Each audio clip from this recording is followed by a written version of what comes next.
All right, so next one, the demographics, as we said, is, so we'll put down, 20 to 30-year-olds. Let's make it sort of, we'll say both genders, but yeah, we'll just say both genders. Just make it a very general fitness class we'll write about today. More demographics, probably enough, really. And then we'll probably put down, sorry, for demographics, we'll also just put down general fitness. We might sort of be repeating ourselves a fair bit with this, but that's all right. So the description we put down is the duration of the class, the style of the class, the focus of the class. So as I said, we're probably just going to do just a very general fitness circuit, probably, main body parts, compound moves, one for each body part. So description we can sort of just say is, actually, you know what? Let's leave that one. Let's do that one after we've done the class. So once we've written it, we can probably come back and have a better description of it. So we'll leave that one. The outcomes. So again, I think we'll come back and do that one after, once we know what we're writing about. So group management, again, before you do a class, they sort of want you to just tick off, if you were to run this class, what are some ways you would manage it, make it run well. So 3 techniques and strategies we're going to put down. So session outline, bring everyone together. Just write down for this one and use first person to say the ways I would manage this group would include. The ways I would manage this group would include. And we'll probably just put these as dot points. The ways I would manage this group would include. So you probably use my example there. I sort of said, just sort of elaborate on this. So just say, I would start the session by bringing everyone together. So just add a bit more information to what I wrote here, which I'll highlight. I would start the session by bringing everyone together to the whiteboard and running through the session outline, just to sort of show everyone this is what we're going to do today. A lot of group classes, like just say, for example, F45, because that's a group class, they have heart rate monitors, which a lot of people wear, and they connect up to the screen. So you can sort of see what heart rate you're working at.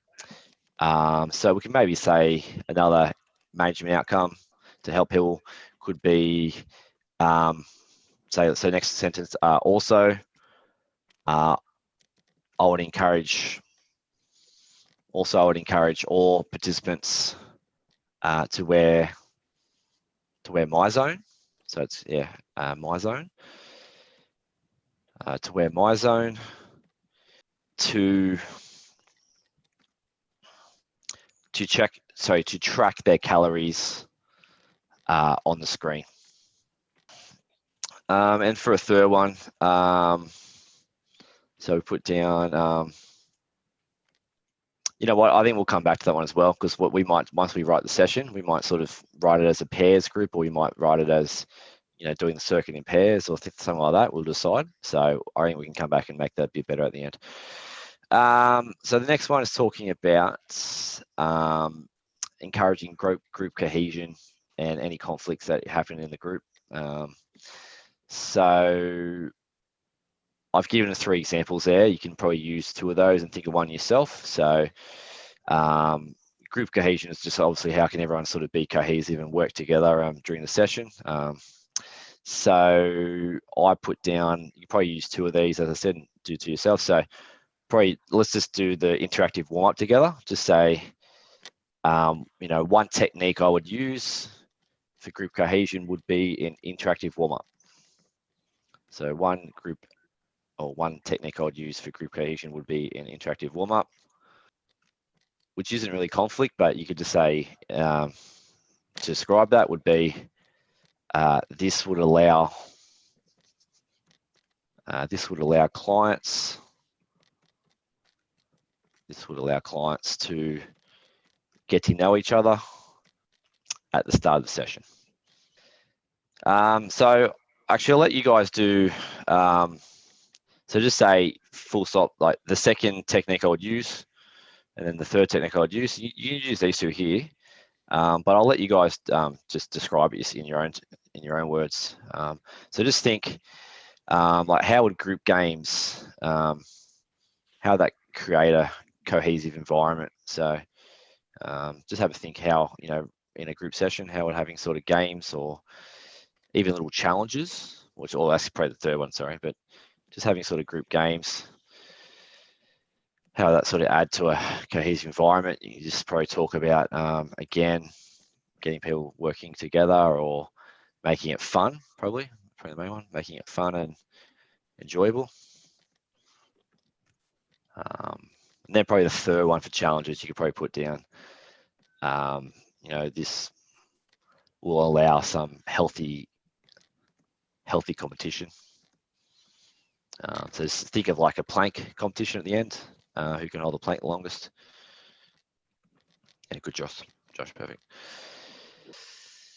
All right, so next one's talking about the benefits of group exercise. So they just want to sort of tick off that you sort of know all the benefits. So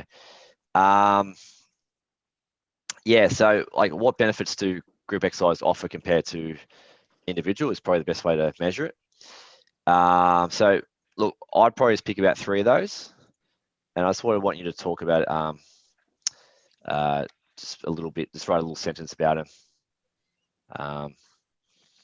Or I'll put that into a sentence, just as to say, I believe group exercise is great for building team morale.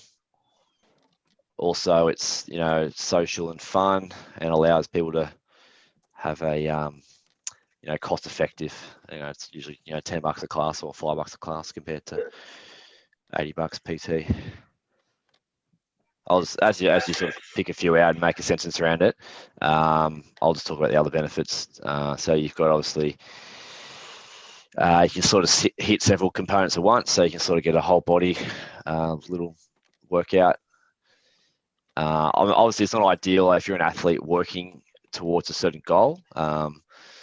You want to really prioritize that goal. Like you might be doing a block of training where you're really working on your strength. So you might be really working on 5x5s, lifts of, you know, 5 or 6 reps. But if you're an everyday person who sort of wants just an all-round sort of workout, you can sort of hit a bit of strength, a bit of power, a bit of everything. Yeah, so just sort of talk about 3 of those in your answer. Probably put one more there, T. What else we got? Probably just put about, yeah, it's a good overall, you know, it's just a good building overall fit health and fitness, hitting several components at once. Yep, both those look good. All right, so we'll leave the equipment list. We'll come back and do that after we've written our session together. So looking at the music, so as I said, some group sessions are done like choreographed music, but look, you probably won't be doing that. So we'll sort of change our ones to sort of be a bit more like how can you use it if you were running a class. So things like, you know, music in the warm up is going to be building. The cool down is going to be slower. So how we'll answer that is sort of add, yeah, we'll sort of target that. So we'll just simply say, just say, look, you know, it's important. You could write this as we go. It is important.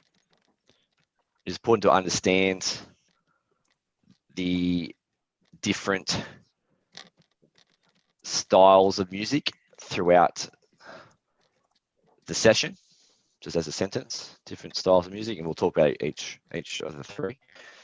It's important to identify different styles of music throughout the session. Full stop. And then we'll just go into, we'll just say, you know, during the warm up, comma, the music should gradually increase in tempo as the client's heart rate is also gradually increasing. That's probably the key thing. So the music should, the tempo should gradually increase as the heart rate's gradually increasing.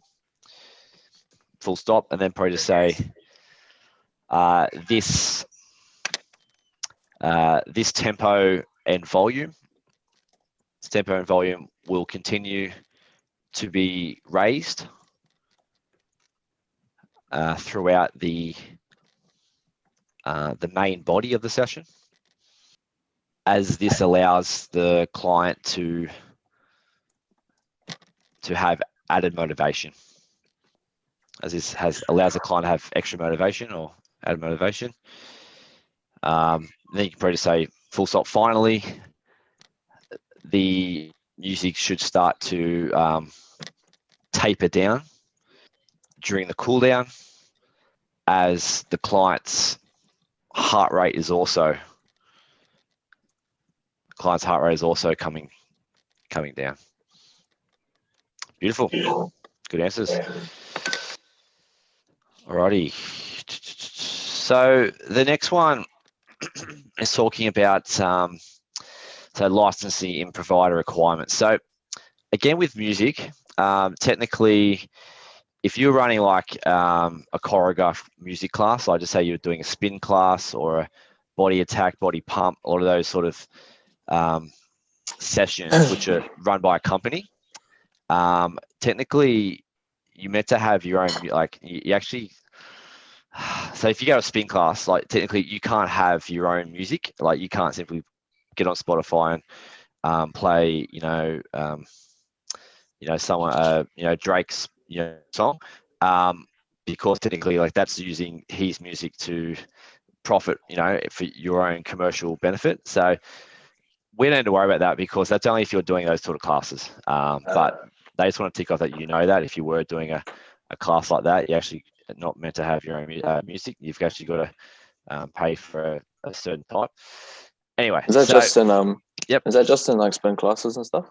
Most of those, so all the spin classes use this thing called Les Mills. So Les Mills is a brand, and they sort of run these choreographed classes, like often at like leisure centers. They have Les Mills classes.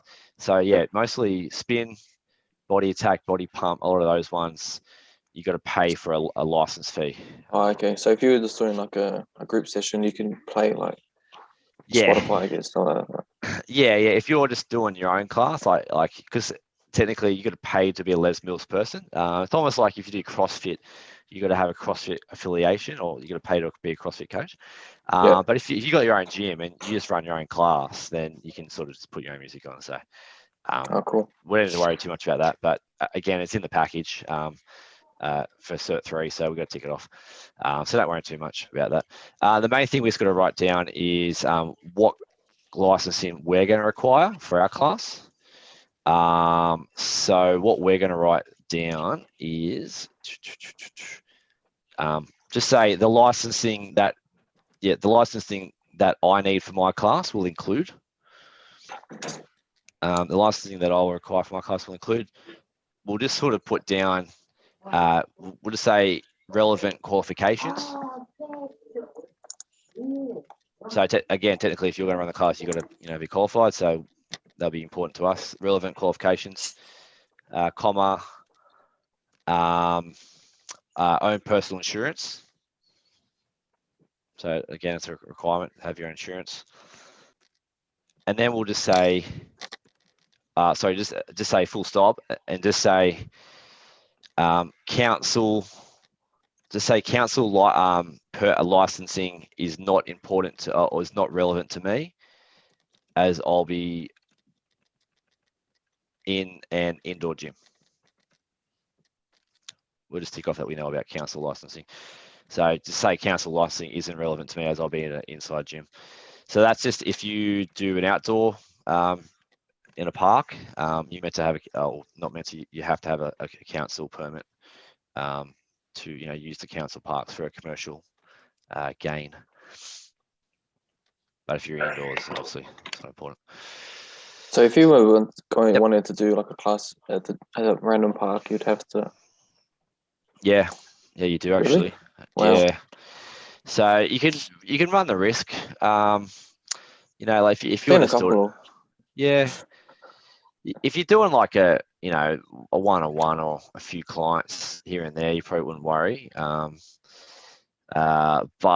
yeah, if you had a big group though, the council, the rangers do sort of drive around. Yeah. Especially like if it's like in the mornings or a busy time, they often would do a check every so often. Like for example, I know I used to live in Cronulla, right? So Wanda Beach, which is the northern beach of Yeah, I know Cronulla. Wanderers. Yeah, yeah. Yeah, you often get rangers will go around and do a check, every so often with the big groups who, when they go out to Sandhills. You couldn't even get taken to the Sandhills. Well, maybe.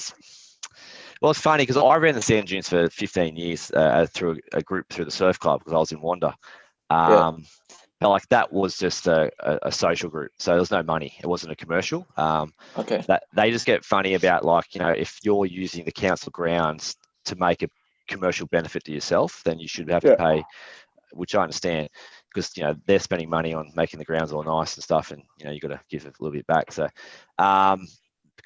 Sandhills, I'm not 100% sure. I know definitely the park there, on Green Hills Park, Yeah. you do, but yeah, it's mostly like just the big groups, those massive groups, Yeah. big boot camp groups they sort of pick on. So, but I was doing this actually class last week with another student, and we actually looked it up. Actually, it was Cert 4, and he was in Bondi Council, and at Bondi it's so busy, you actually have to nominate what park you want to get as a preference because there's so many trainers. You actually can only apply to do that part and that part. So yeah, it's interesting. Keep an eye on it if you ever go into that part. So pre-session instructions. So we sort of want, you can put these down as dot points. Just have a sentence at the start to say the pre-session instructions that I will use include, just so it's your own words, and then you can just do dot points. So just sort of think about your own sessions if you were to do it. I know your sessions at the gym with the footy team will be different, but have a think about, you might have done in the off season a bit of a group session together or something like that. What would be some sort of, pre-session instructions that if you're running the session, you might want to tell everyone. So yeah, you can use the first two there, but try and think of another 4. The first one I put there is, if it is a commercial class, you probably just, as I said, get everyone in, introduce yourself, number 1. Number 2, ask clients if they've got any pre-existing injuries or conditions that will affect them. So, that would be probably in the warm-up. You probably get everyone in, probably just do a bit of a group stretch as a circle, and you'd be asking them all those things. So, hey guys, any injuries today? Let me know, blah, blah, blah. So for another sort of 4 you can put down, just have a think about. What do you guys reckon, Josh? Like, what probably one thing you might want to ask or instruct before the class? Yeah, well, I guess just run over the session. What you're gonna do? Yeah, number 3, probably just give them an overview. Just say, which is what we put down for, I think, the group. Go ahead. Oh no, which one? Group management. So you can probably add that one there. Just have, give them an overview of the session, and then put in brackets, maybe put down, exercises, blah, blah, blah. Probably the next one from that one, you could probably put down, it would be then, I guess, to demonstrate. If we do a circuit, you have all the stations, you actually have to firstly explain, and then also demonstrate the exercises. Probably another pre-session. I mean, I'm a teacher, a high school teacher, so I'm a bit biased, but I like to explain why, because I feel if coaches, like, if a coach actually explains why we're doing something, I feel that the person's going to be more invested and they'll do it well. Instead of just saying today we're going to do, 20 Malcolms. If they explain that, the goal is blah, blah, blah, or we've identified the team we're playing the weekend really fast in the ruck, so this is our goal, and everyone's like, okay, coach, we'll do those Malcolms if we have to. Yeah, so probably you might want to do that. Probably some other instructions might be, how many you got? 4, 5? 1, 2, 3, 4. Maybe 5's enough. Any ideas? Another thing you might want to say at the start? Is it just like can you say warm up for the last one? I guess. Yeah, maybe the last sentence. Just say, then lead the clients into a group warm up. Sort of put that as a finishing, Alrighty. So let's have a little break from all the questioning, and we'll actually write a bit of a session. So normally, because this is your first sort of program writing, usually I sort of like to talk you through it. We could do it together as a 3. Up to you. So do you want me to sort of talk you through this first session? Yeah, Yep. sweet. Yeah, and I'll even ask you for some ideas and advice. And as I said, you'll be writing a few programs coming up anyway, but being your first one, we'll sort of just go through it. All right, so where's the program? Sorry, Tate. Yo. Do we just go through injuries after? For the injury, so this is for the pre-session. Yeah. Actually, yeah, put that down. Put that. If you didn't put that down. No, because there's one on the bottom. There's injuries. No, it's just the same one. It's the same one. It's the same one. Yeah. Holy shit. My bad. Oh, it carries down, isn't it? Yeah. Yeah, fire. Yeah, bro, I was stripping too, eh? My bad. You can write a bit more if you like. Extra No, it mark. was sweet. Sorry about that. No, you're right. Jump in. Talk more. All right. So look, as we said, today we'll keep it very simple, very basic. Let's just put yourselves in. We've got, say 8 people, age 20 to 30, general fitness, blah blah blah. So mostly sort of beginner, intermediate level. So probably your best bet, if it's going to be like a circuit. Have you guys been to F45 by any chance? Not F45, but I've done a few circuits. Circuits? How about you, Josh? No, I've done. No. Yeah. So yeah, T, you probably might know a little bit. So we'll keep it very basic. So there's many ways you could do it. As you might have seen, T, like they might want to make it, more engaging, or they'll do partner stuff and blah blah blah. So we'll probably just do a very basic beginner circuit. So the very easy way you could do it would be, let's say, for example, 101 basic would be, if you had 8 people, you could probably just have 8 stations. Actually, you know what? Let's scrap that. Let's make it a little bit more interesting. Let's make it 4 stations. So we'll sort of do 2 circuits, because I think if you have 1 circuit, it might sort of take a bit, not that long. So yeah, I reckon we'll do 2 circuits. And 4 stations. 4 stations, and we'll sort of write it as like, circuit 1, circuit 2, 4 stations. You can be in pairs, a bit more exciting, with your partner. And then you can, mix it up. So if we're doing, say, 4 exercises, you'd be looking at just your basics. You wouldn't waste time. No one wants to come into a class and just work on calves or biceps, when if we do a back exercise, we're going to work our back and our biceps anyway. So we probably, if we've got to pick sort of 4 exercises, probably very basic would just be, you could do like a upper body push, upper body pull, and maybe a leg and a core might be sort of way we can start with it. So if you want to put, like I said, so we'll use the first 4 ones like this, and we'll just write down, like for the first one, let's write down circuit 1, and we'll just use the first 4 lines, circuit 1, and then next line we'll just write down, so again, just be mindful that if they are going to be working around station to station, you might not have enough time to like set up a deadlift bar, things like that, because like they might only be spending, which we'll get to, like maybe 45 seconds or a minute, on each sort of station. So you want things that can just sort of be, really, easy to Quick and jump easy. on, quick and easy, but full body. So if we had to do, say, I'll give you the first example, like the prowler sled would be a great one. So we want it down prowler sled because that's on the track, most gyms, and it works, full body essentially. So that's good to that.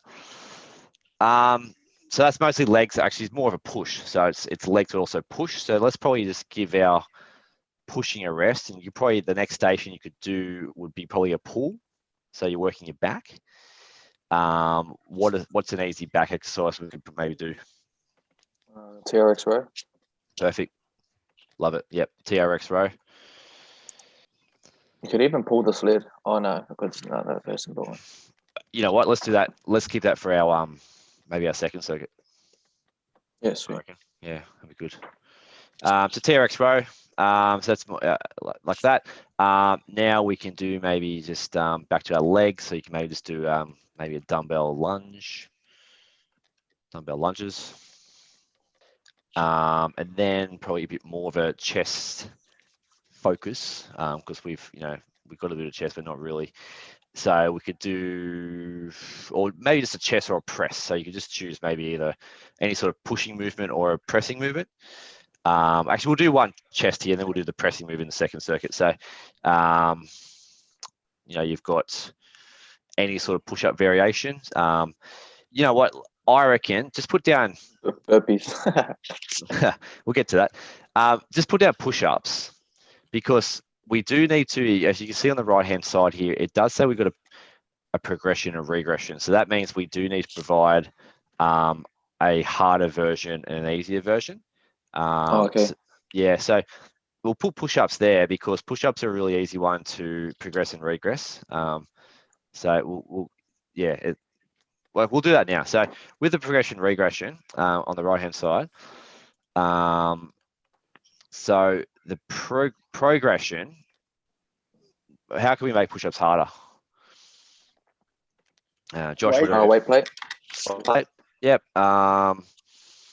So just put down weight plate, or just put down WT just to make it. You've got a lot of room there. WT plate, and then put a slash. Regression would just be knees. Put down knees.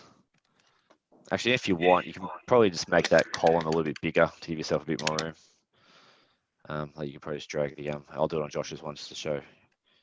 Probably just go like this if it lets me. I don't think it's going to let me. A little bit. And a lot. That's right. If you probably if you want to save some room, probably get rid of the intensity. We can make that a bit smaller. And set some repeats. Make that like that. There you go. A bit more room there. Prowler sled. Regression, progression. I mean, that the easiest one is like for that is just simply add weight. So just write down add weight / reduce. TRX row. So that's, I mean, the most obvious one with TRX row would be you can change the height, but let's be a little bit more creative. So a progression could be, let's do like a one arm. I'm thinking like, often you go back with one arm, touch like that. So just put down like alternate one arms. Yep, alternate. Yeah, that's the right word. And then for a regression, would be, what do you reckon, T? Make it a bit easier. Well, I guess you can just adjust. You can really adjust what you do on it. Like you can go higher, it's easier. I think definitely the regression, yeah, you're right, would be just write down like higher, change height. And even the knees, you'd sort of bend a bit. For lunges, so again, the easy way would be the weight, but let's sort of be a bit more creative.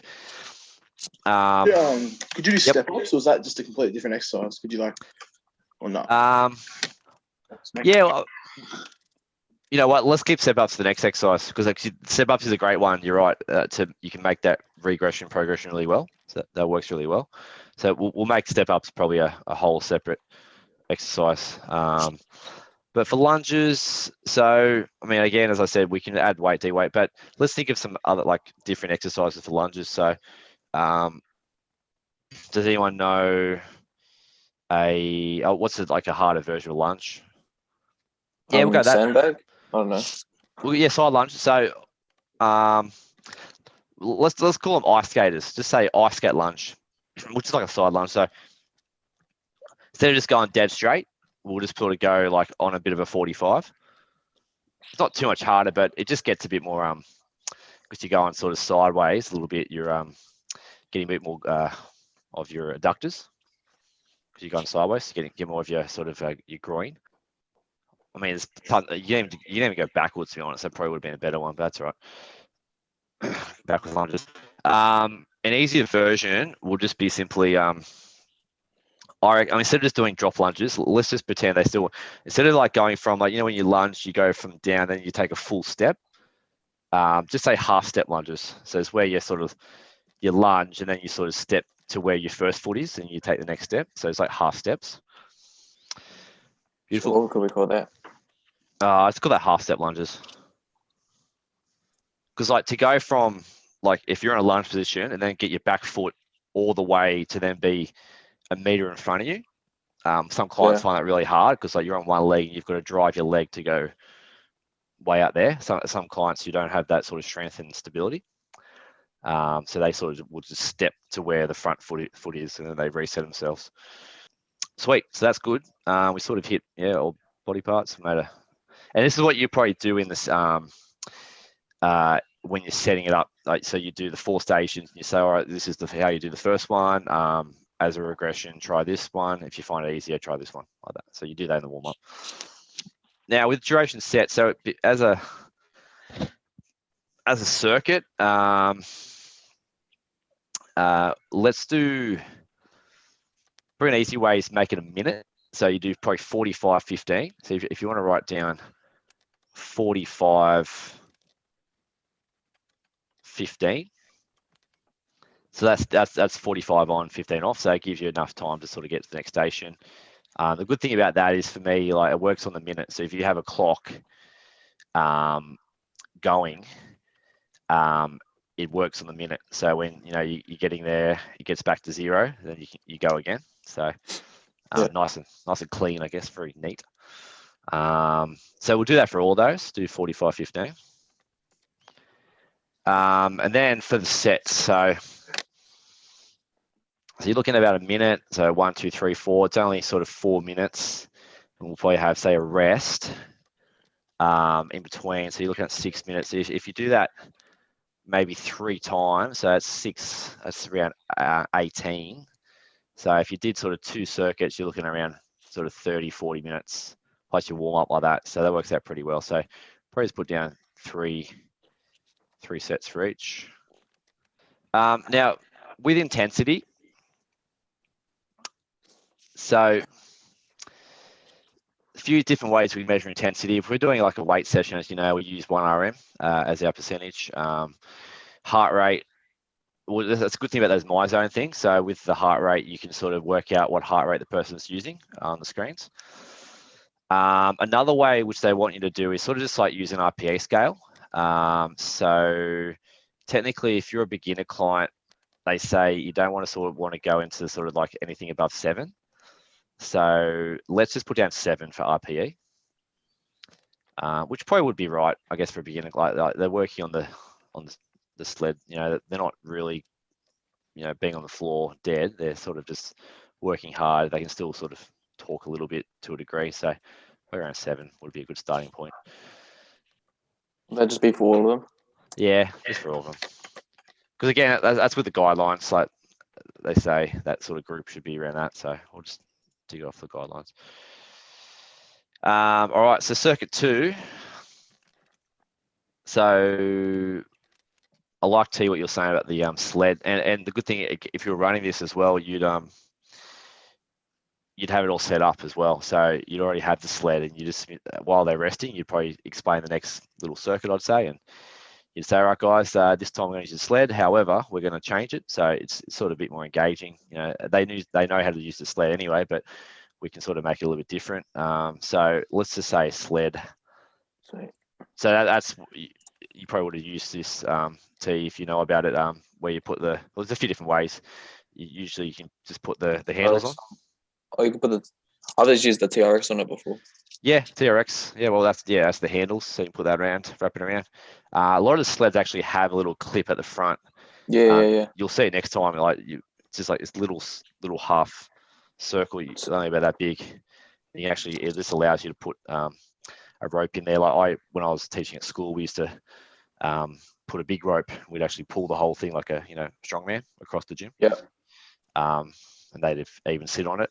So yeah, you actually probably even do that if you. Sometimes I'd actually get a student to sit on it in pairs, and like they'd actually take turns pulling it, and then the other person would swap around like that. Yeah. A few different ways. We've put down pull just so we can, like that. So as I said, a very easy way of doing your second circuit is you can almost just look at all these options up here and just change them. So we can maybe just change the TRX to a TRX push.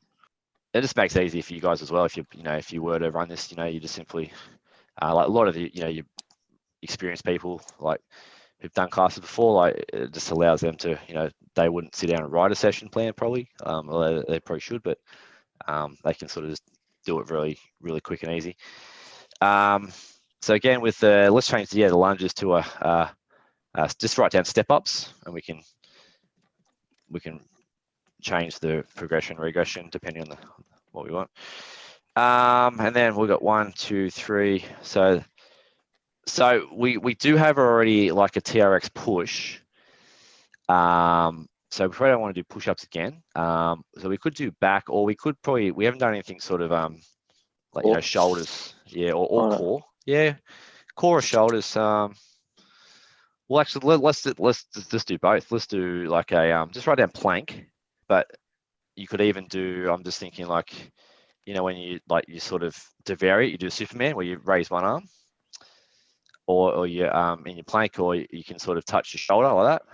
Yeah, the shoulder taps. Because that's also working your shoulders, like by balancing on one arm. So that's sort of getting. Do we just do that in progression and regression? Yeah. So let's make the progression could be shoulder taps, or just any sort of one arm variation. Shoulder taps, probably regression. I mean, you don't want to be doing a plank on your knees. That just doesn't do anything. I'd probably just say to a client, just do like chunks, like like if someone's really effort. Yeah, just sort of.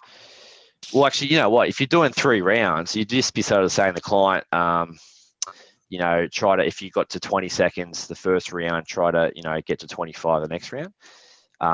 So as a regression, we'll just write down, say chunking, but sort of, what's the word I'm thinking of? Just write as sets, or just break it. Yeah, break it into sets. Break into sets. Sweet. All right, let's go back. So sled pull. Again, look, probably just put down your weight. Add weight, decrease weight for your sled. You don't want to be mucking around too much. I mean, probably, as T said, you could have a few different implements on the side. If you could just sort of say to clients that, if you want to try it with this one, try it with a different, the TRX pull or something like that. But that's fine. TRX push, for a progression, a really good one is, well, there's a few different things, but obviously the height is different, but let's be creative. Let's do like a close grip. Let's write down close grip tricep. So try it next time if you go to the gym. It's like doing a, when you're doing it. Yeah. Have you guys ever done like a close grip push up where you keep your elbows straight? Oh, do you know when you do like a close grip bench press. You're doing it really close, so you're trying to really get your triceps. Yeah. Like that. So you do the same thing on the TRX. So you actually sort of like you're bending your elbow only. So it's quite good actually. You're really pushing with your triceps only. It's quite hard. Regression. I'd say maybe let's not put weight down. Let's do a fly. So like they sort of have the TRX and they sort of just go like that. They do a bit of a fly like that. So because it's not like going it's just sort of upright. They're not sort of pushing down with gravity. So it's quite easy just to sort of do a fly. Still working the chest as well. Now with step ups, as we said, what are some, Josh, what are some ways to make it harder? Maybe like wrap a band around your waist. If that makes sense. Like Yep. have a band on a pole and then around your waist and stepping up the band and weight. Beautiful. Let's write it. So let's write down, I don't know, banded. Yeah. Band. But yeah, it's good. Like, yeah, the extra resistance. There's tons of ways you could progress it. It depends what you're training for. Like if you're an athlete working on power, you'd be very different from when that you'd be telling them to sort of put one leg up there and really explode up. Do little bunny hops up fast like that. What are some ways to make it easier, T? Step ups easier. I guess. Wouldn't you just have no weight, just body weight? Body weight. Yep. Even there are some there are some we ways. Can do step downs. I don't know. Step downs. Yep. So put down your version. If you guys can choose your own step downs. Is good. Again, like what I was saying with the lunges before, you can almost just do like instead of putting one foot up and then going like kneeing the air, you can just sort of just go step and then step onto the bench. Like that, just stepping onto the bench, not sort of stepping up and kneeing in the air on one leg. Obviously, and then other things are the height. So you do a smaller step up as well. So sweet. All right, let's do the same. So copy those three: 45s, 15s, 3s, and 7s. Yeah. So as I said, look, that's a very basic, like really easy to plan that one. So like what I did there was just sort of saying, 4 exercises, one per body part roughly. Pretty easy to set up because you'd probably use the same ones again, like TRX and sled, reuse it, like that. So it's pretty easy to set up like that. Any questions with that? No. So as I said, like that one's a really basic one. We just did because it's our first sort of program. But there are tons of ways you can. Well, tell me, T, when you did one, like, what are some techniques they might have used if you remember? Like exercise wise. Oh, even just the structure, like the setup, how they might have had it, Well, they didn't do circuits. They done like an AMRAP, yep. So like we just done I think it was 10 exercises and you just go all the way through, no rest for 30 minutes. Perfect. Yeah. So there's those sort of things only came in about 10 years ago, but they're really popular now. AMRAP. So was that for as many rounds as possible? Or as many? Yeah. So like they already had your sets. You already had your reps up on the board, and you just once you finish your reps, you just go on to the next exercise. Perfect. So. And you just count your rounds as you go through. Perfect. Yeah. So that's a good thing. Like to say if you were doing like I like to when I run group sessions, I don't like to call it like circuit because you've got a lot of different techniques. You just call it like group fitness, and then what you can do is you can sort of like this week we're going to do a circuit. Next week we're going to do an AMRAP. To keep it fresh, for the clients. Some of the other ways, which we'll get to in later workshops, but like you've got things like EMOM, which you might have heard of, like it's every minute on the minute. Yep. So like that's probably a bit more of an advanced technique because like to go every minute, the rest is getting less and less. So like if you did 10 push-ups, for 5 chin-ups and then 10 bodyweight squats, say, smash it out in 30 seconds.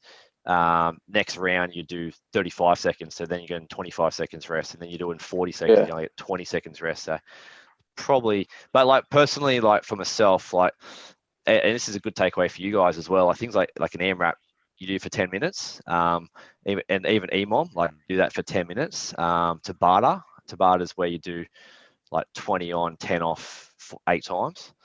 I like to do those like with your PT clients. Like you could do it at the end of the session as a bit of a they call it like metabolic conditioning, like because you know that doing that sort of gets your metabolism working a bit harder if you get a bit of a hit at the end of the session.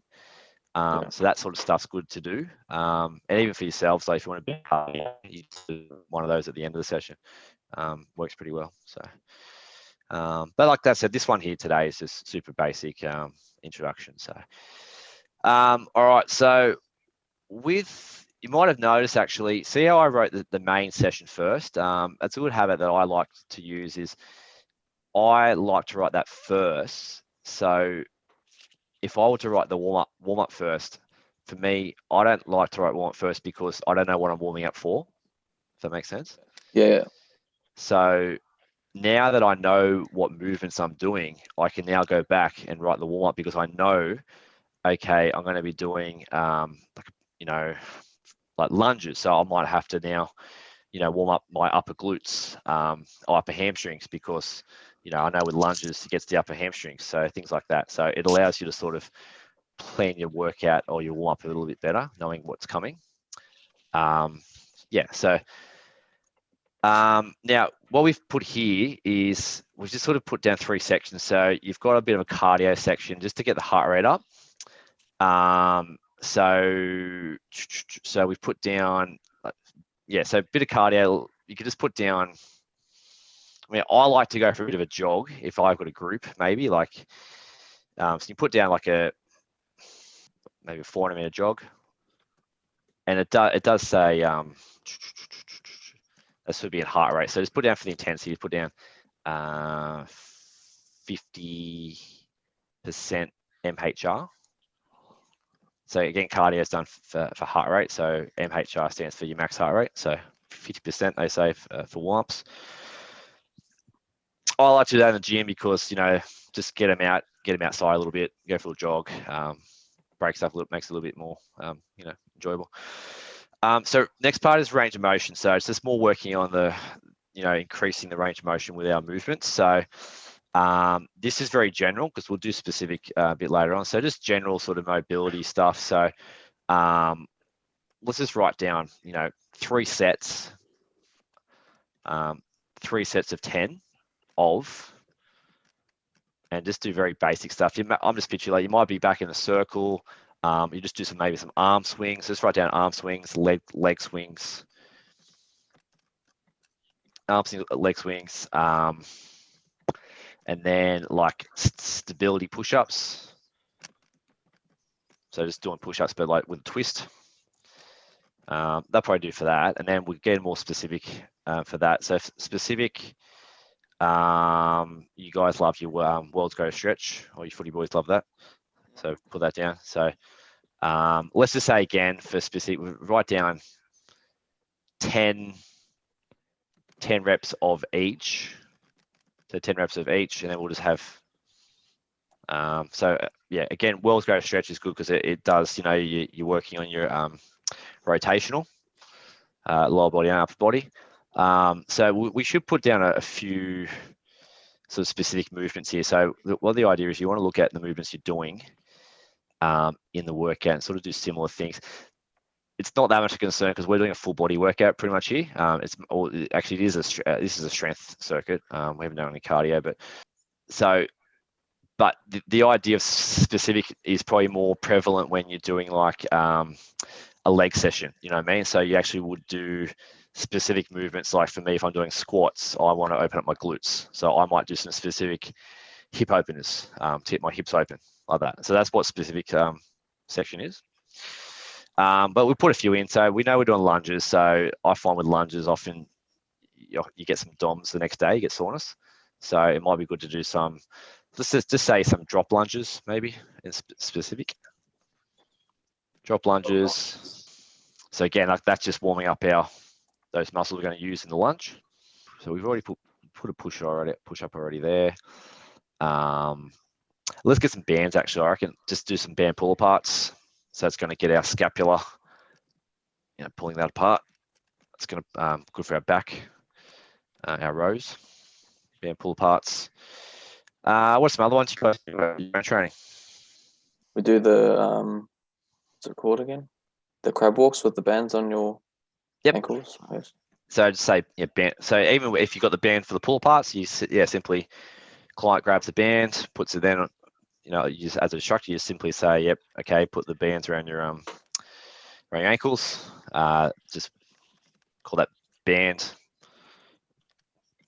It's funny because like every person's got their own different name for things, so don't worry too much about the names. Band crab walks maybe.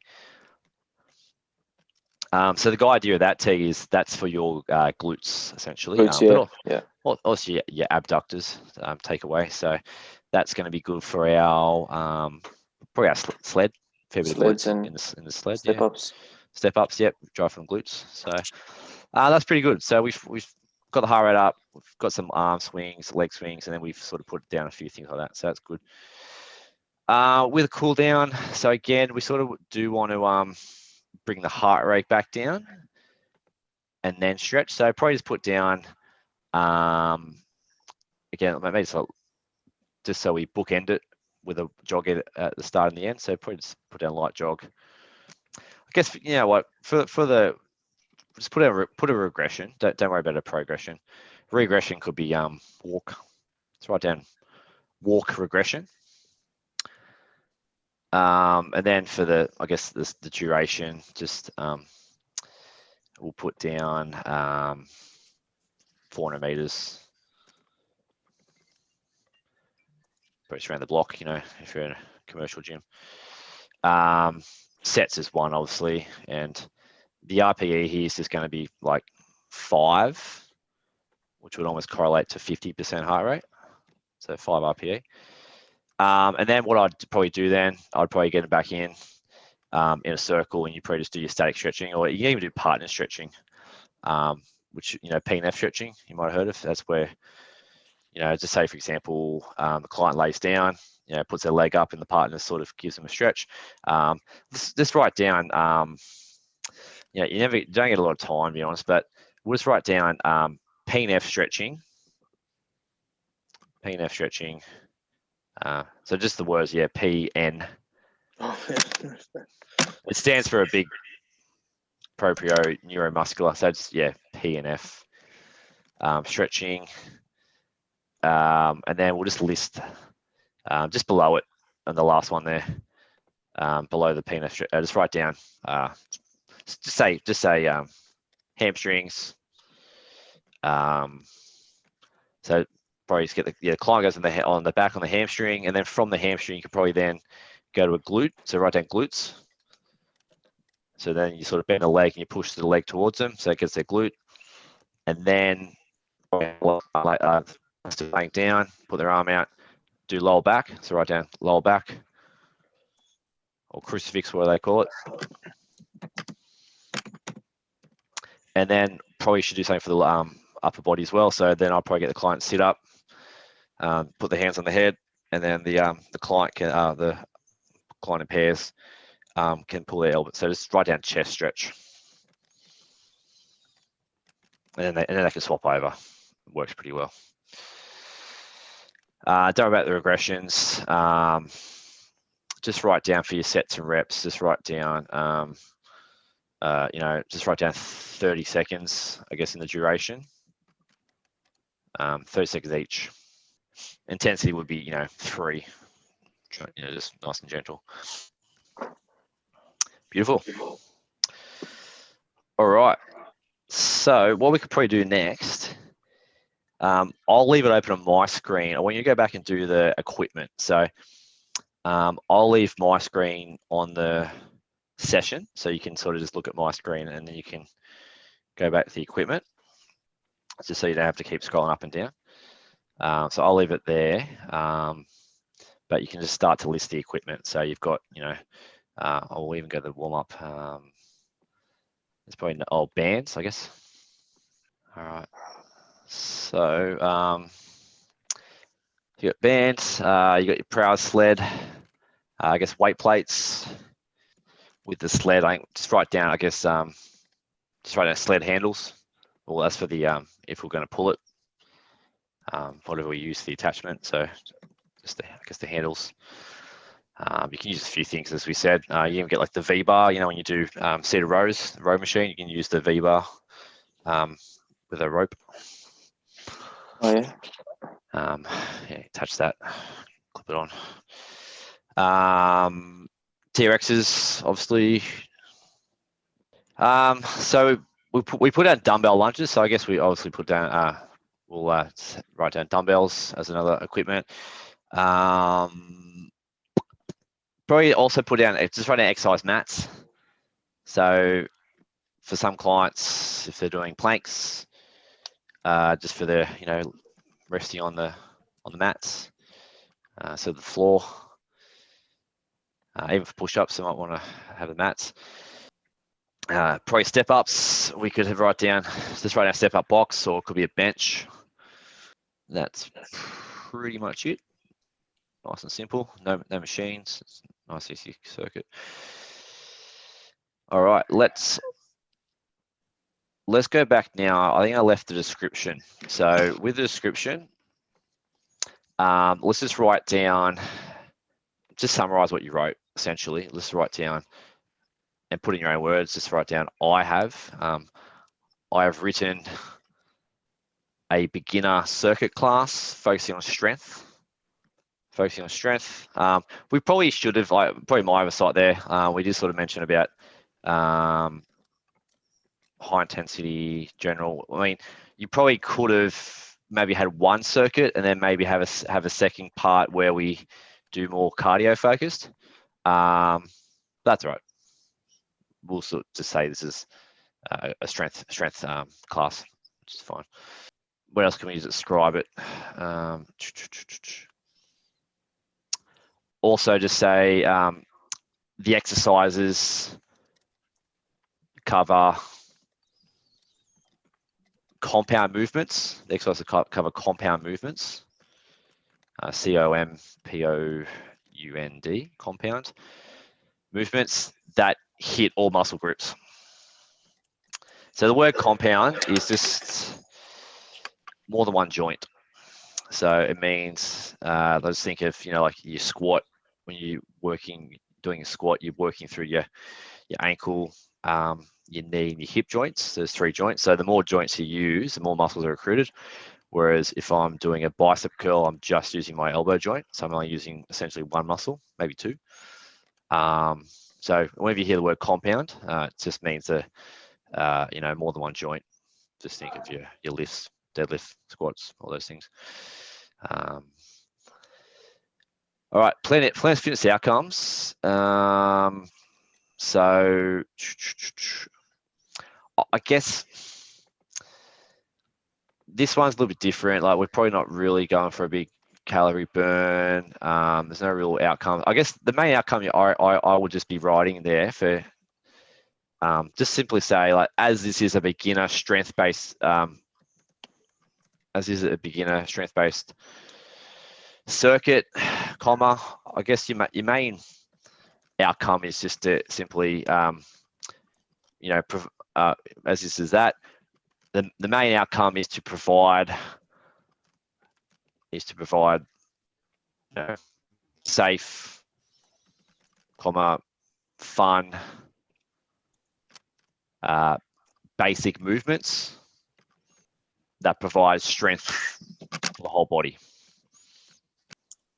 But again, like when you write another program later on, you might want to, like we've done a basic one today, but you might want to change it up. So you might actually want to have more of a, as T said, like you might want to have like your, if it's an AMRAP, the main outcome is to try to get as many, well, it's in the name really, as many rounds as you can, like that. So that'll be the outcome.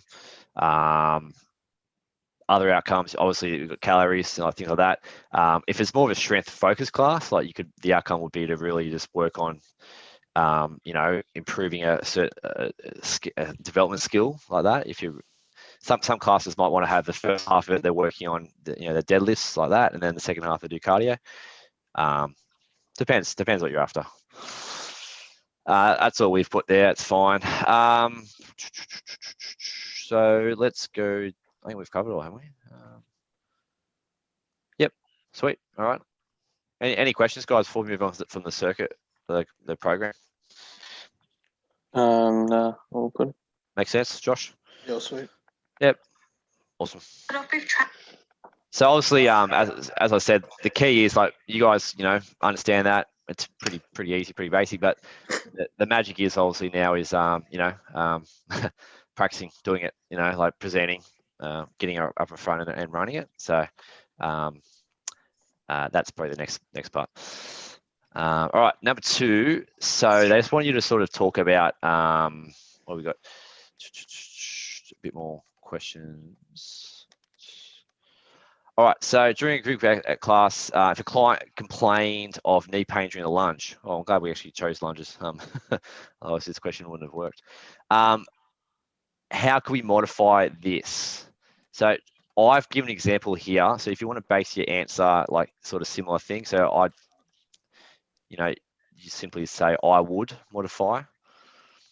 Don't write down barbell lunge. Like what do? We did dumbbell lunges, didn't we? So just say I would modify a dumbbell lunge.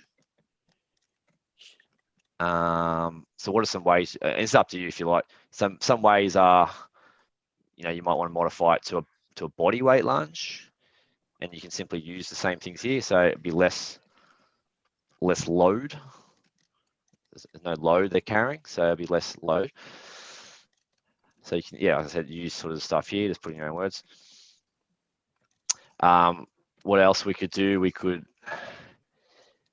change it to in the worst cases, you just do a drop lunge, or even just back and forward. Like they lunge forward, lunge back. Probably the lowest form, like the easiest form, would just be simply doing a drop lunge, where you're just simply stationary, going, just dropping your knee down. Probably the actually even below that would be if you just have a client whose knee is that bad that even when they're bending the knee, like would be hurting. You could even do like you change the whole exercise, like just get him to do like a calf raises, like if the knee joint is not working. Or you could even put them onto the bike for that 45. Or you could do a thing like a wall sit, even though the knee is bent in a wall sit, but they're in a fixed position, so they're not going up and down on the knee joint. So it's fixed into a wall sit, and they hold the wall sit for 45 seconds. A few ideas. Sweet. Good, Josh. How you going, T? Yep, body weight lunge and the bike. Beautiful. All right. Number 3, just wants you to just write down, like, if you had a client who, just 2 questions. So 2 questions you could ask clients during and after a session to get some feedback. Josh, what could be a question during? So if you want to get their feedback sessions, what could just be a basic question you just ask them during the class? Just how you going? How you finding? Yeah, pretty much. Just walking around, just simply saying, I'll just be right down as a trainer, or during the class, I would verbally ask the client how they are going, literally. And maybe just add to that, just simply say, you could even ask how they're going, and potentially use an RPE scale. Just sort of say, 1 out of 10, 10 being the death. How's that going? Maybe just say that. And then after, I've put down some there. So 1 to 2 actually. So I don't know if it's 2 for each. That's right. put down 2 things. So if you put down asking and the RPE has 2. And then for after, you could just sort of look at some examples there, or just put down your own thing. So again, getting feedback. So that's why it's good, I find, to have them all in at the end, stretching. So you can have that moment where you can get some feedback. So you have them stretching together in a circle. You're asking them as a trainer, what guys, what things did you enjoy, didn't like? What did you find hard?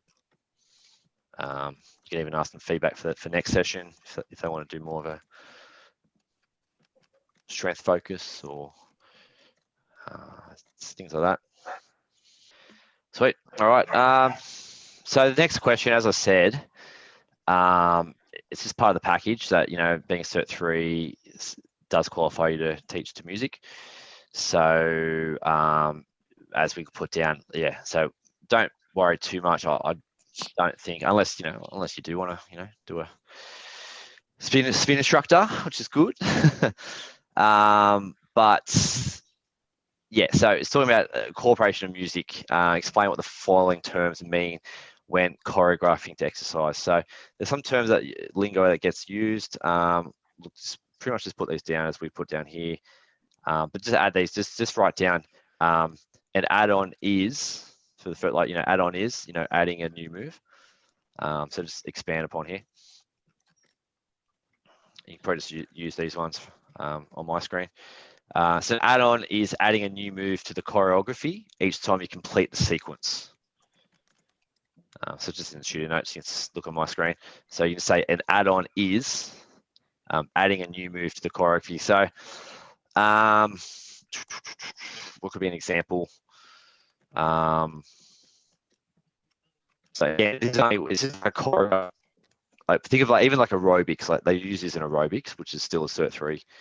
So aerobics, they do that. So they might be doing grapevine, and then they'll be doing grapevine with a kick, and then they'll be doing a grapevine with a kick and a swing, sort of just adding that, which is, again, pretty similar to the next one. If you want to move on to the next one as well. Just say layering. Layering is introducing a base move, then adding variables, and then put down the example as well. I think the example I gave was probably more for layering, not for add-on before. So it's got your base move. So let's use another example. Like you could just be just say body pump. So body pump's a class where you might have seen, they all get their weights at the start of the class, and they all got like a step. So they've got a little station, and they sort of do movements in time with music. So it might be with the laying on the back, doing with a barbell, and they're sort of going 1, 2, 3, 4 sort of to music. And the instructor might be saying, all right, let's go for another 30 seconds. 1, 2, 3, 4, like that, sort of like that. I guess the layering example of that could be, let's just say they're doing push-ups. So that could be your base move, and then she might say, okay, let's now do a push-up with a with a twist. And then you go back to the main push-up, and then she go, okay, let's now do a push-up with a kick, bring your leg through. Again, we'll get through it because I don't think we'll really use, unless you guys are going to run what do you reckon, Josh? Run a body pump class to music? Yeah, get your Lycra out, T. Well, spin class. Yeah. So the next two here, just write down like a 32 count block is a phrase that is, sorry, I should say a phrase that is a period. I read that wrong there. Just change that, the wording of that one. The take-home message is it is done to, I'm sure you guys, if you study music, which I don't, but like everything in music's done to beat of 4. So, if you hear like a song, it's sort of done to a beat of 4, like, 1, 2, 3, 4. So yeah, that's sort of what they're talking about there, with it's sort of in blocks. So they might do one exercise for a block of 4, and they'll do that 4 times through. And it does make sense, like if you were doing aerobics, like you do it to, so it's with the music and time, so it sort of works sort of well. So the block is a grouping of 4 phases to to the beats like that. So the last one, just write down that to say the verse and chorus is choreography that follows the same sequence for the verse of a song and changes to a different sequence for the chorus. So again, maybe in your spin class, when you're at the front in your lycra, you'd be doing maybe like in the verse of the song, they'd be just doing it on let's say that they're sitting they're bums above seats, so they're saying during the verse you've got to have your bum up, so off the seat. Then every time you get to the chorus, then they go back down to sitting down like that. So you're good. All right, any questions with that? Fun stuff. Yeah. As I said, it's part of the package. So, but I mean, technically, like, you know, I know like my local council, they have, they're always advertising for a group instructor. They pay about $50 an hour. So, you know, if you're working in a gym, it's like a good, if you did want to sort of get some extra money, if you're in the gym, you can run classes. You know, it could also be another feather to your cap to an employer. And some of them aren't, they're not all like, you know, spin, like there are some other ones like, you know, body pump, I said, or some other ones you can do. So we just do another course for it. Yeah, that's the annoying thing. Depends on the, so Les Mills is like the company, because it is choreographed music, they bring out every 3 to 4 months, they have like a new, like, what do you call it, a new release. So yeah, you got to have like your Les Mills sort of course. Technically, if you do sort of work at gyms, you're meant to get accredited with, or not accredited, you're meant to be registered with Fitness Australia, like just as part of the industry. And you've got to do the thing called CEC points every 2 years. Like it's called continuing education credit. So just so your registration's up to date and current. So you could almost claim that as your, like, so PTs are looking for courses they've got to do to get those points every 2 years. That could be one. So I'm pretty sure if you did your Les Mills accreditation, it might be like a weekend, and that would add to your points anyway. So it's probably not, it's not that bad. But yeah, something to think about. Actually, we've got another question about music, which is great. Another 2. So it's good. Next one is, so bit what we spoke about. So it's just simply saying you're conducting class, got the lycra on, killing it. During the warm up, you notice that people are finding it hard to sort of keep up to the movements past 3. So like you might be doing a grapevine and then doing a kick and then grapevine, then a kick, then I don't know, some crap. So what's some variation you could include to suit their needs? So look, here's some examples. So if you want to put down a variation I would use would be, so it only has 1. So if you want to maybe just pick 1 and just sort of introduce it as a sentence. So as I said, vary the session, stay with each ad a bit longer. So as I said, like normally it's to an 8 count. If I'm the instructor and see that people can't keep up, I might maybe go for, you know, simply go, okay, guys, I'm going to do that one more time around. So you do another 8 count, go a bit longer so they get it. That'd be 1. Obviously making it easier. So as I said, instead of doing a kick, you just simply make it a step. Or even just for your own development as a trainer, look at your own, you know, putting more, you know, if you're with advanced people, you wouldn't really be putting a lot of feedback, but if you're with some beginners, you'd probably just put more focus on the, you know, verbal, more direction. So just pick one of those and talk a little bit more about it. Don't spend too much. Let me check. Yeah. Yep. That's probably enough, Josh. That's good.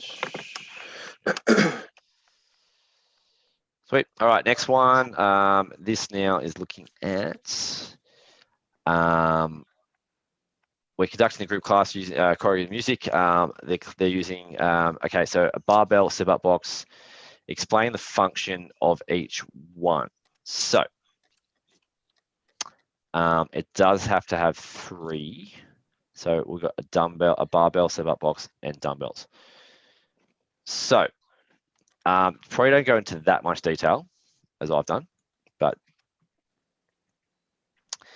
you can use this one as an example. So this is for a barbell. So I've written the example for, so you can just simply say the first one, just write down barbell in your answer as a, and then just below it, write down. So I want you to do the function and the safety. So have it like this. So just write down the function is the instructions, safety is the precaution. So just write down as headings, the function dash. So this one you can sort of just use, as I said. So what is the function? Is simply the instruction how to use it. Obviously the barbell. It's not really rocket science, but just some basics about dot points. You can do these. So using a barbell. So this is to a back squat. So just put down, a few key things. You can probably summarize these into maybe 3 or 4. You guys obviously will do barbell squats. So just put down the 4 maybe key things that you think, if you were teaching someone how to use the barbell, will be the key thing. So you've obviously got your, putting the height up, safety bars. Well, actually, that's probably safety. Leave that one for safety bars for safety. Putting the height up. Let's put down simply how to use it. Yeah. So bar, weights either side. How they do it, how they perform this back squat. Under the bar, stick the glutes out, or even pretend like they're sitting on a chair. Drive through the heels. So just put some key things better. Squat. Even though I think the trend for you guys, correct me if I'm wrong, I saw a while ago a lot of footy clubs were doing box squats. Is that right? Box squats, yeah. So I think the theory of that is, well, I think general rule of thumb is you always want to have more range of motion, or movement, sorry, because the more range of movement you do, the more muscle activation, especially for a client, like a general population client, we want them to work through a whole, safer, full range. It's better if, like that. Even when they do everyday life, they can move through a full range of motion. Did they explain to you why they're getting you to do box squats, or they just tell you to do it? I actually asked my coach. He said that because in rugby league you don't really sit in that pocket. Read my mind, 100%. Yeah. So they claim. Actually, I did the same thing when I used to compete in athletics. So our coach used to get us to, we used to do squats only about to 90 degrees, like not after grass. Yeah. And same thing, like, when we were in the starting blocks. So we in a crouch start, we wouldn't never be in that position at 45. So I get it, because when you're in footy, you're never going to go right deep. But I still think you should do both, because it depends what phase you're in. If you're in a phase like hypertrophy, which is growth, and also just if you want to just get pure strength as well, by going deeper, you're developing more muscle. So that makes sense. Yeah. So mix it up, I think. Do you still do squats as well, like barbell? Deep? Oh, no. I just do it on my own. I don't really do it at training. Yeah, like at training, they just get us to do box squats, but if I'm training on my own, I just do a bit of variation of both. Cause I think if you just only do box squats, I think over time, like, for a few years. I don't think it would be good for you. Yeah, because you're sort of missing out on all that. What about you, Josh? I was doing, this is very, like, pretty the same thing. One day we do box squats, next day it's normal squats. Yeah. Box squats are also good for power. Like if you're in a power phase, like you can really drive up, work on that, power as well. So next thing is the safety. So for barbell, that's probably enough for your function. T. If you want to put down safety, so just do a heading. Actually, look on Josh's. He's got it the function, and then put down safety, and we'll put some things. So for safety, again, you can use sort of these ones just as an idea. So just put down the main safety things of a barbell. So hit me. What do you reckon, guys? Barbell. A little bit of racks, the safety racks. Yeah, Just safety the racks. safety bars, safety racks. Yep, adjust that. What was the next thing you had? Being like straight under the barbell, if that makes sense, like square. Yep. Even the safety collars. Safety collars. You can probably put down like a just say spotter. Applicable. This is where mirrors are also good. Or more for technique, but also just to get a gauge of your movement. There's a gym up the road for me, up at Noosa. And they're really all about getting a positive environment. And they claim that they don't have mirrors in their gym, which I found interesting. No mirrors.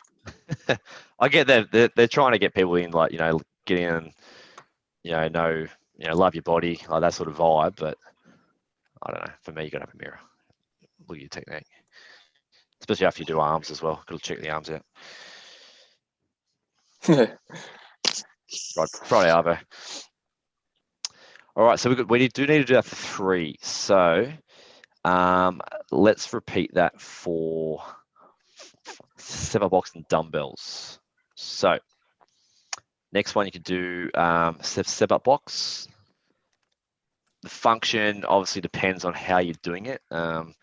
Let's just pretend they're doing a basic step up, just literally 2 feet, stepping up, stepping down. So how to do it, I guess. Let's write down. Client stands in front of it, drives up with one leg, or step up with one foot, and drives up with the second foot until both feet are on. Step back down. That's 1 rep. That's probably the main thing you do for function.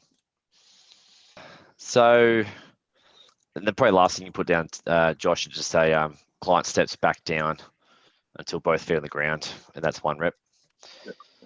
For your safety, for step ups, I guess the main thing would be let's write down ensure that has a safe and manageable height. And then probably the only other thing you could have would be provide support if needed. And then putting brackets like i.e., like it might be next to a wall, for example. Like you might have the step next to a wall, so they can sort of put their hand on the wall. Just write down like brackets, i.e., near a wall for support. All right, last one, dumbbells. So I guess obviously the function of dumbbells is relevant to what you're doing. Let's pretend we're doing, well, let's write that. Let's just say, just give an overview, because it wants to say what are the function of dumbbells. So I guess let's just simply just answer that part. So we'll just say the function of dumbbells are to provide. You're in the wrong section, Josh. Yeah. Changing the questions. The function of dumbbells are to provide a free weight alternative to machines and barbells, essentially. That's the function. Provides a free weight alternative to machines and barbells. Full stop. Then to say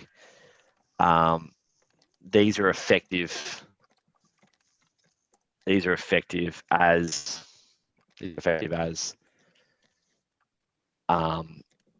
they are easy to use with handles in the middle. So nice and easy, handle there, quite easy to use. That's essentially the function, I think, with handles in the middle.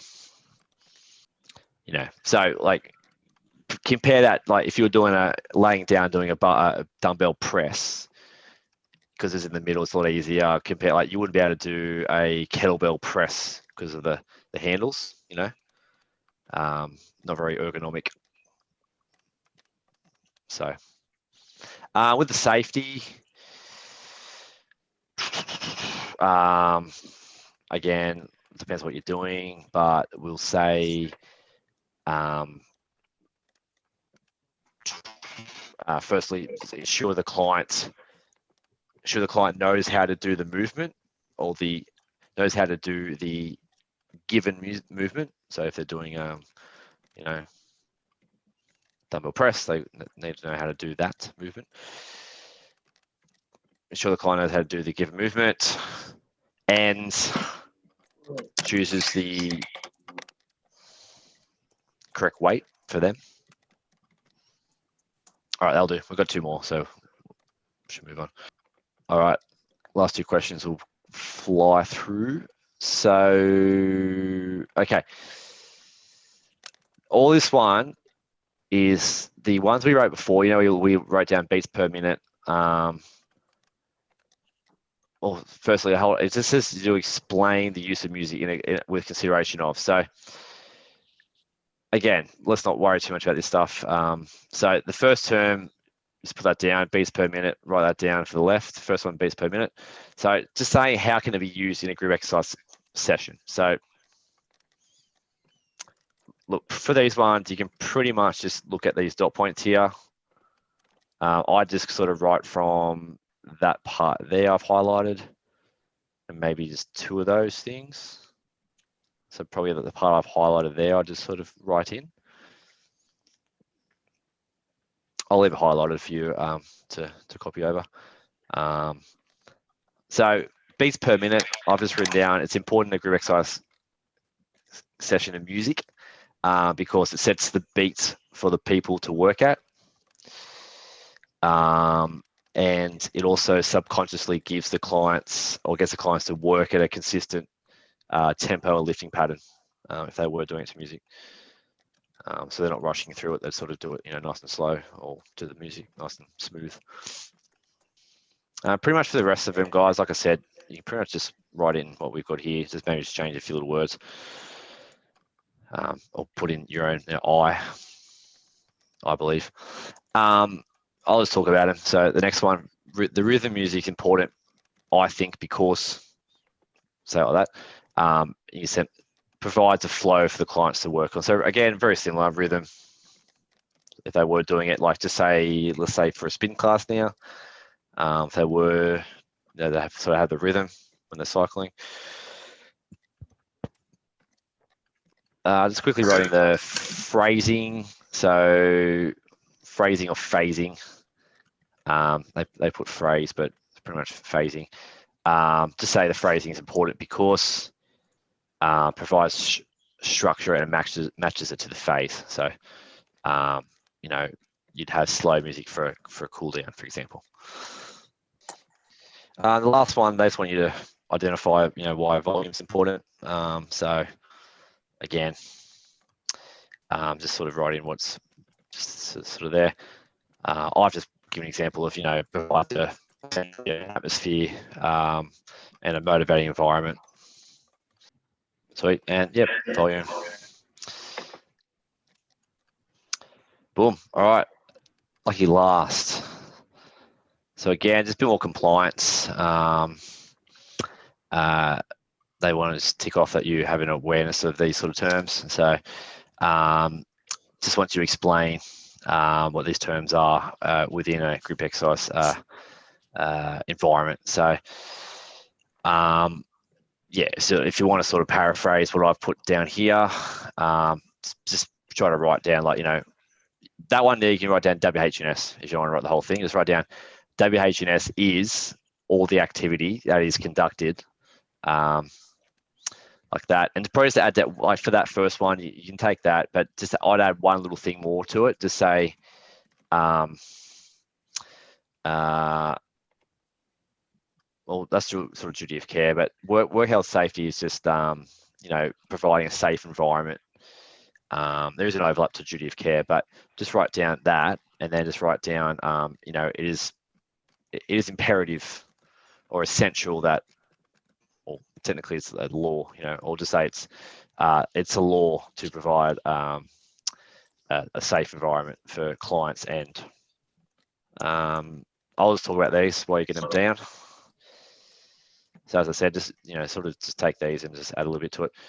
So you can say duty of care is having, or duty of care is important as it's to yourself, to your staff, and to the clients. Just say, you know, I believe we need to, as trainers, we need to make sure that we're conducting safe and effective exercise at all times. So again, if you're a qualified person, you have the duty of care. So that's what they want you just to identify. The next two, I'll just talk about as you're writing it. So again, copyright, as I sort of touched on. So many group fitness products and programs come from licensing bodies. We mentioned about Les Mills. That's a brand who, you know, gyms pay to use their sessions every 3-4 months sort of. I guess even CrossFit as well. Like if you own a CrossFit gym, you have to, it's copyright. You can't open a CrossFit gym unless you're affiliated. I mean, there are ways people just call it a normal gym and they do CrossFit, but technically, yep. So just put that down. You know, music, movements, exercises need to be copyrighted, which is similar to the last one anyway. So just write down licensing is similar to copyright. The copyright actually is the legal protection of something. So CrossFit has a copyright. So that's what you're talking about here, to say copyrights apply to use these things. And licensing would be, you know, to use a product, you have to apply for a license to use it. All right, so as you've changed it off, we'll just sort of wrap it up. That's our last question, so we got done just on time. As I said, look, that's a real big one. It's our first session, so they want you to really do a deep dive into group exercise. A lot of stuff there, just so they can tick off that you have an awareness of, you know, group management, blah, blah, blah. So that's all right. We've done that now. So hopefully the next few workshops will be more about writing programs. You won't have to do this again, so that's good. Just before you go, I'll just bring up, so today we did 2D. That's what we did. That's what we're doing on Monday, Tuesday. Did you guys do a class on Wednesday, Thursday last week? I missed my one. I had a couple of things to do on Thursday. Yep. So that's what we did. So we did 2C. So if you get a chance to catch up, the workshop's 2C, and there is a yep. So video's up there for that. So shooter notes and the video. So the video is up for that one, so you can do that easily. And this week as well, if you don't book in, whatever, 2E, 2F is the ones that we're doing there. So just the next one after 2D, 2E and F is the 2. So, alrighty, any questions? No, all good. The plan today, you got training, guys? Well, with this COVID thing, they Oh yeah, they're trying to sort out some things. They hopefully can get in. do they put you guys in bubbles as well, or not? Nah, so because you can't train at Belmore because of the first grade, so Yeah. We can't train at the uni, so they put the uni on. yeah. Even as I'm a bit lost up here because we haven't got the lockdown. So sorry to hear. Even though there was a scare actually last night in Queensland, apparently somewhere there was something happening there. So anyway, Crazy let's times. least we got Origin done, which was good. It wasn't cancelled, so it's the main thing. All right, I'll let you go, guys. Anything you need, send me a text. If you're not sure about like doing 2E and F by yourself or 2C, send me a text. I work from home. I'm happy to help you. Cool. Catch you Sweet, later, bro. guys. Thank you.